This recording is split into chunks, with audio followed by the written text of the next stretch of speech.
সঠিক উত্তরটি বেছে নিয়ে লেখো। এমসিকিউ দেখো, পৃথিবীর অভ্যন্তরে প্রতি 33 মিটার গভীরতায় তাপমাত্রা বাড়ে কত? নেক্সট, মহাসাগরের ভূত্বক প্রধানত গঠিত গ্রানাইট, ব্যাসল্ট, চুনাপাথর দিয়ে। প্যানজিয়াকে বেষ্টন করে থাকা বিশাল জলভাগের নাম প্যানজিয়া তেথিস প্যানখালাসা। পরবর্তী, রূপান্তরিত শিলার একটি উদাহরণ হলো ব্যাসল্ট, চুনাপাথর, মার্বেল। মহাদেশীয় ভূত্বক ও মহাসাগরীয় ভূত্বক মধ্যবর্তী বিযুক্তি হলো কনরাড মোহ লেহম্যান। সার্ক এর সদর দপ্তর কোথায়? দিল্লি, কলম্বো, কাঠমান্ডু। এখানে যে 6টি এমসিকিউ প্রশ্ন তোমাদেরকে দেওয়া হলো, এই 6টি এমসিকিউ প্রশ্নের উত্তর তোমরা অবশ্যই কমেন্ট বক্সে জানাবেন। যে উত্তরটা পারছো না অবশ্যই সেটাও কমেন্টে লিখবে, আমি দিয়ে দেবো। অর্থাৎ আমি দেখতে চাই এই 6টা প্রশ্নের মধ্যে কার কয়টা উত্তর জানা। চলো পরবর্তী, নেক্সট দেখো, শূন্যস্থান পূরণ করো।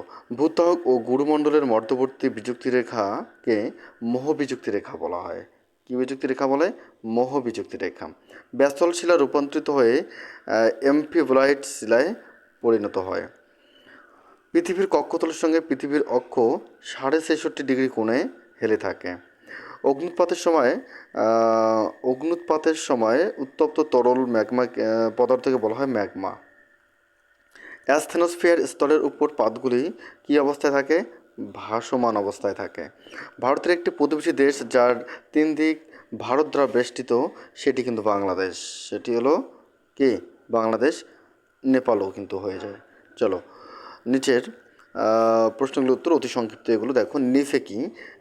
পৃথিবীর কেন্দ্রমণ্ডল নিকেল ও লোহা দিয়ে গঠিত, একে বলে নিফে। একটি আগ্নেয় পর্বতের নাম ভারতের ব্যারেন, জাপানের Fujiyama. Very very important question. চলো, জীবাশ্ম কোন শিলায় দেখা যায়? আমরা প্রত্যেকে জানি পাললিক শিলায়। সার্ক এর পুরো নাম South Asian Association for Regional Cooperation. সিয়াল কোন কোন উপাদান দিয়ে গঠিত? সিয়াল কোন কোন উপাদানে গঠিত? সিলিকা ও অ্যালুমিনিয়াম। সংকেতগুলো অবশ্যই ভালো করে দেখে নেবে।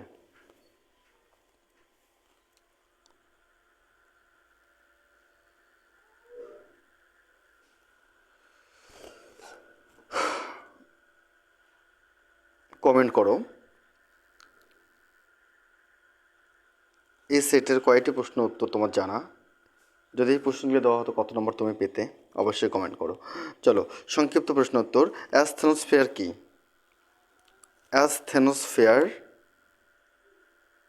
কি? শিলামণ্ডলের নিচে গুরুমণ্ডলের উপরের অংশে যে সাদ্র, অর্ধতরল ও নমনীয় স্তর আছে তাকে অ্যাস্থেনোস্ফিয়ার বলা হয়। এখানেই পরিচলন স্রোত তৈরি হয়। অভিসারী পাতসীমা নাকি বিনাশকারী পাতসীমা বলা হয়? এগুলো ভেরি ভেরি ইম্পর্টেন্ট প্রশ্ন, বারবার বলছি। এই সীমানায় দুটি পাত পরস্পর দিকে এগিয়ে আসে এবং ভারী পাতটি হালকা পাতের নিচে ঢুকে পড়ে, অর্থাৎ ভূগর্ভের বিনাশ ঘটে, তাই একে বিনাশকারী বলা হয়েছে। চলো, পাতালিক ও উপপাতালিক শিলার মধ্যে পার্থক্য একটু হালকা করে দেখে নিও।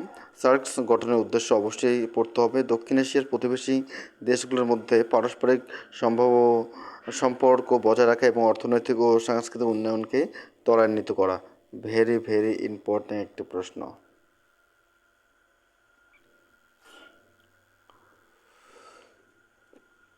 নিচের প্রশ্নগুলি উত্তর দাও। দেখো প্রত্যেকটি 3 নম্বর প্রশ্ন। চিত্রসহ অর্থাৎ ছবি দিতে হবে, আমি এখানে ছবিটা দেইনি, তোমরা অবশ্যই ছবিটা দেবে। শিলাচক্র বর্ণনা। নেক্সট, কেন্দ্রমণ্ডলের বৈশিষ্ট্যগুলো আলোচনা। পরবর্তী, আগ্নেয় ও পাললিক শিলার 3টি পার্থক্য। নেক্সট, ভারতের প্রতিবেশী দেশগুলির সাথে সুসম্পর্ক বজায় রাখা প্রয়োজন কেন? অর্থাৎ এখানে 1, 2, 3, 4 চারটি ভেরি ভেরি ইম্পর্টেন্ট 4টি প্রশ্ন উত্তরই তোমরা তৈরি করবে।